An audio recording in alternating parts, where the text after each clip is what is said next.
Welcome to The Rabbit Hole, Politics and Prose, a production of LibertyNation.com, hosted by Mark Angelides. We are immersed in the attempted destruction of our civilization. For those of you paying attention, radical Marxists, under the guise of racial justice, are in the throes of tearing down history, denigrating and destroying institutions, and trying to demean subsets of society based upon the color of their skin. Are we witnessing the smoldering embers of a fire that will consume Western civilization? Are we smart enough to both recognize and smother it before it becomes a raging inferno? We're faced with a question: what would happen if the United States should fall?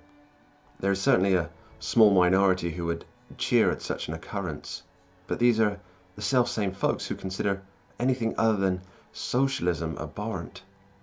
And even when their utopia fails, as it inevitably does, they merely shrug and say it was the wrong type of socialism.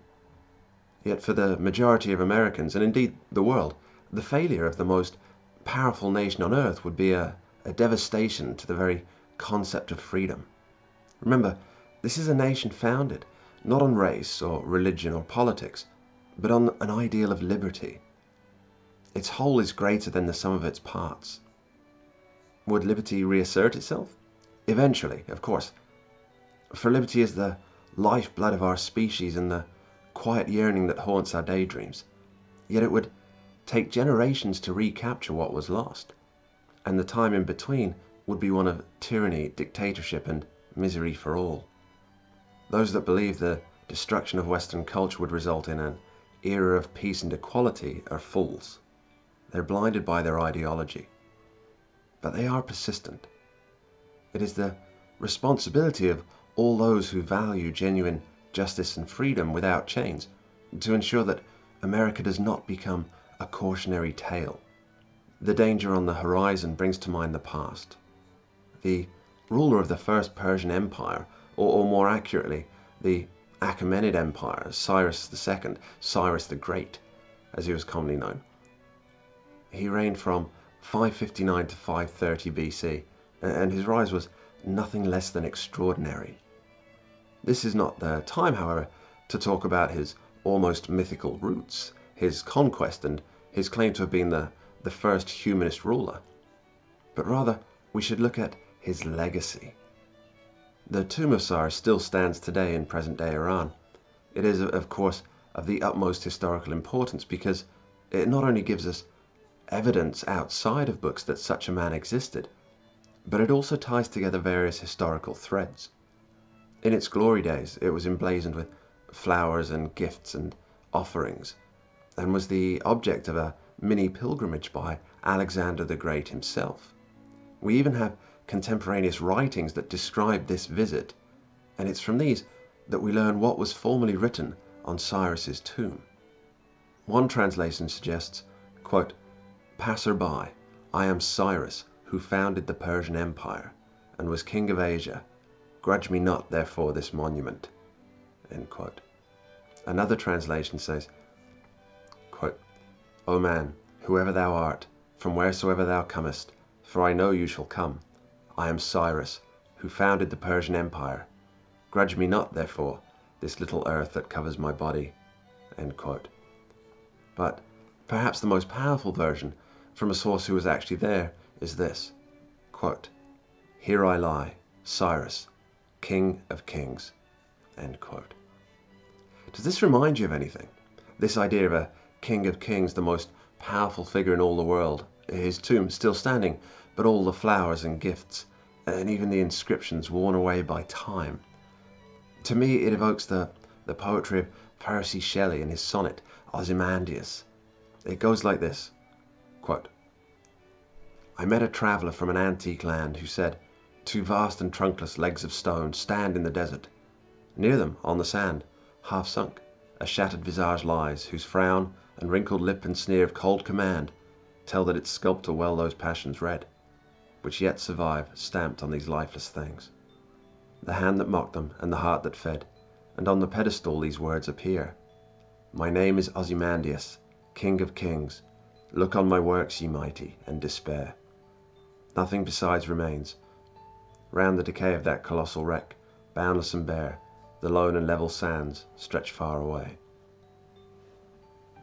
It's a beautiful piece that really brings home what a cruel mistress time can be. For the greatest of the great to a wreck in the desert, unknown and forgotten. Yet this poem was created as part of a friendly competition between Shelley and a close colleague, Horace Smith. Presumably, the two men decided upon the topic and set to work crafting the best piece they could. Now, clearly Shelley's work has become the more famous, but Smith's is equally worthy and perhaps displays a little more of the Cassandra. It's also named Ozymandias, and it goes like this, quote, "In Egypt's sandy silence all alone stands a gigantic leg which far off throws the only shadow that the desert knows. I am great Ozymandias, saith the stone, the king of kings. This mighty city shows the wonders of my hand. The city's gone, naught but the leg remaining to disclose the site of this forgotten Babylon. We wonder, and some hunter may express wonder like ours when through the wilderness where London stood, holding the wolf in chase, he meets some fragment huge and stops to guess what powerful but unrecorded race once dwelt in that annihilated place." End quote. If this is not a warning, then what could it possibly be? It's powerful stuff indeed. Perhaps the reason for Smith's version not being as well known is that the very idea of London, without doubt the greatest city in the world back in 1818 when these poems were both written, could ever be a hollow ruin of unrecognizable rubble, forgotten by history, was too much to contemplate. How could such a mighty land ever fall? What madness of ruler, natural plague or disaster, could ever reduce a great civilization to dust and fragmented mementos? And yet, here we are today.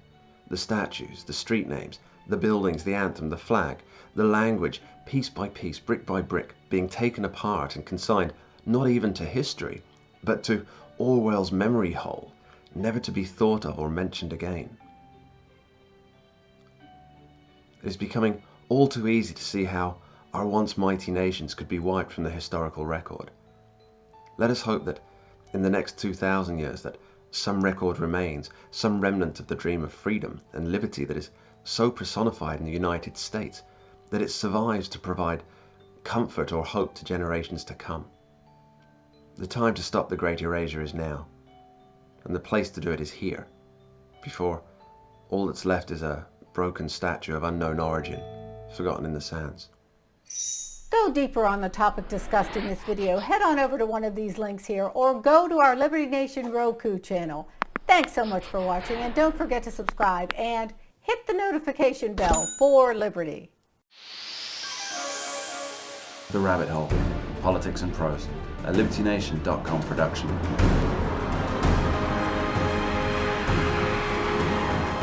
Available at Libsyn, Apple iTunes, Stitcher, on Roku, and other fine podcast providers.